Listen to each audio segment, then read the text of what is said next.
Olá, amigo vascaíno, tudo bem? Meu nome é André Luiz, seja bem-vindo mais uma vez ao nosso canal Gigante Vascaíno. Hoje, para a gente falar sobre o jogo, logo mais, né? Temos o jogo hoje é dia de Vasco e Fortaleza pela primeira partida da terceira fase da Copa do Brasil. Vasco encara Fortaleza no Castelão. Nós vamos falar um pouco dos preparativos para esse jogo, né? Nessa semana tumultuada que o Vasco teve, mas também falar das notícias que aconteceram ontem, né, na terça-feira, sobre o Vasco.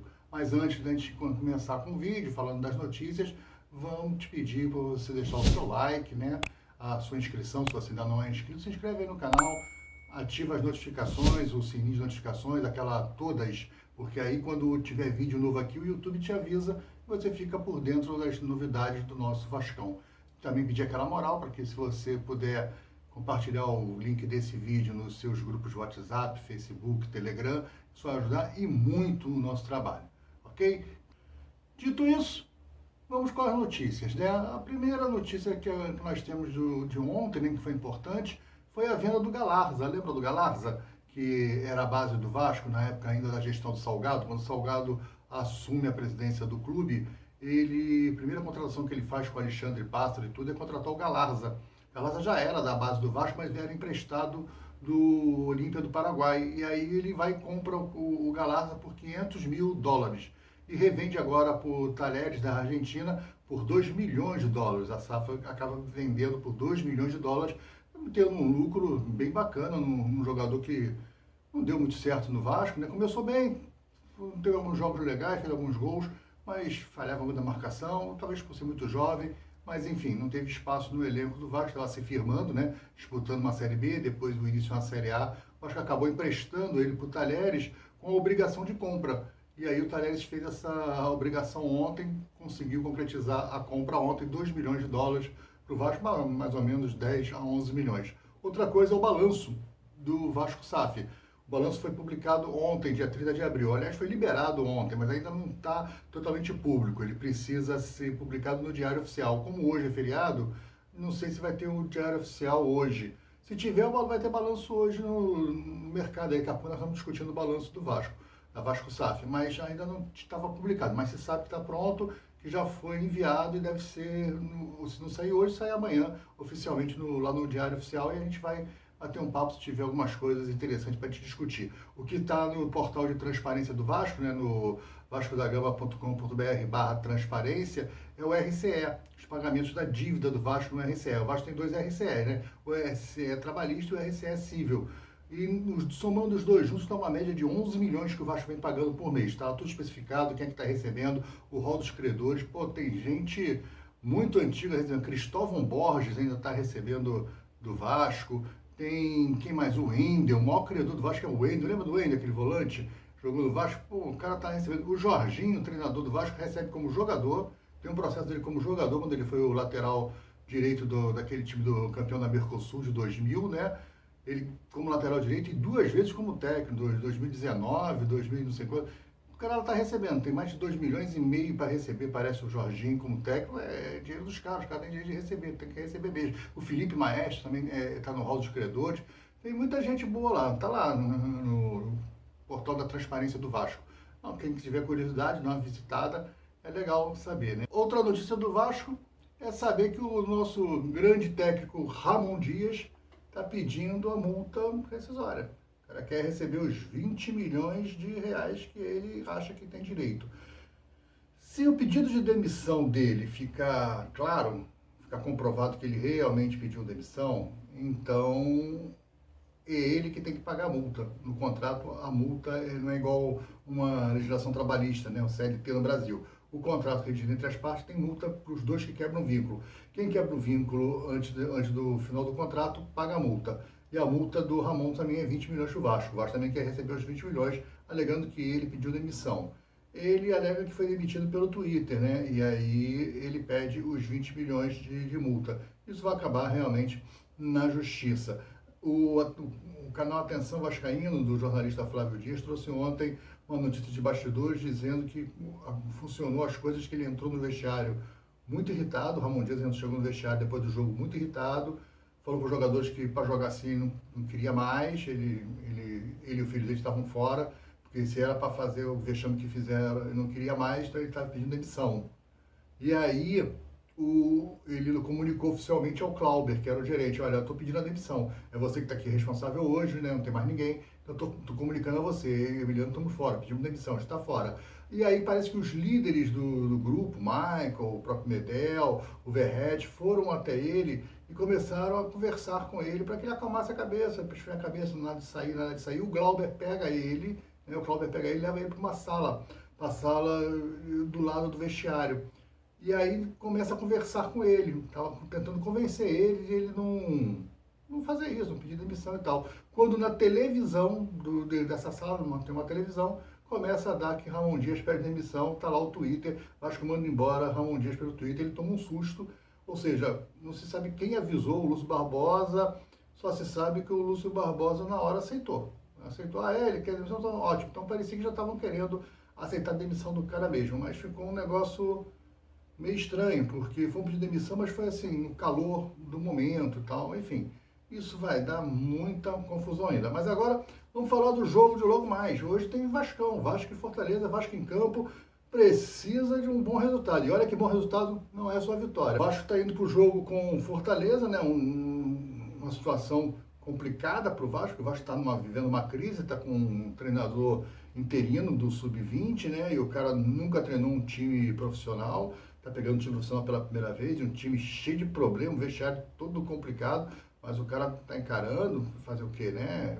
A situação dele, ele parece ser um bom treinador, o Sub-20 joga bem, mas uma coisa é Sub-20, outra coisa é profissional, totalmente diferente. Mas ele deu um treino ontem, bem, parece que vai ser fechar a casinha, né? O Paê não viajou, o Paê nem foi para Fortaleza. É justo, está voltando de contusão, parece que clinicamente ele está recuperado, o Paê está bem. O Paê agora é físico, né? Porque ficou 3 semanas aí sem treinar, então achou que fazer essa viagem muito desgastante, tempo que ele poderia ficar no Rio se preparando fisicamente para o jogo de domingo, lá contra o Atlético Paranaense. Ele se junta à delegação que volta para o Rio para viajar para o Paraná para encarar o Atlético Paranaense domingo.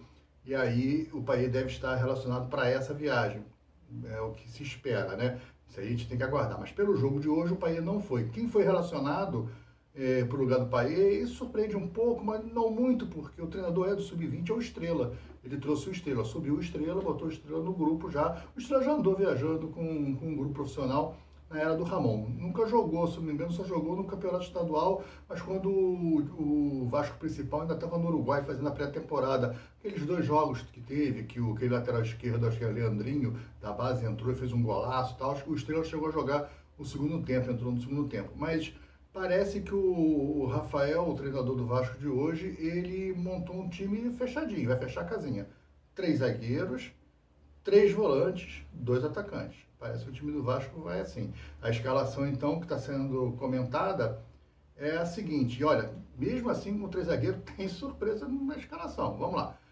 Parece, né? No Vasco a gente não sabe nada, ninguém tem certeza de nada. Quem cravar o cara é bom de chute. Porque, na verdade, não se tem informação oficial nenhuma do Vasco.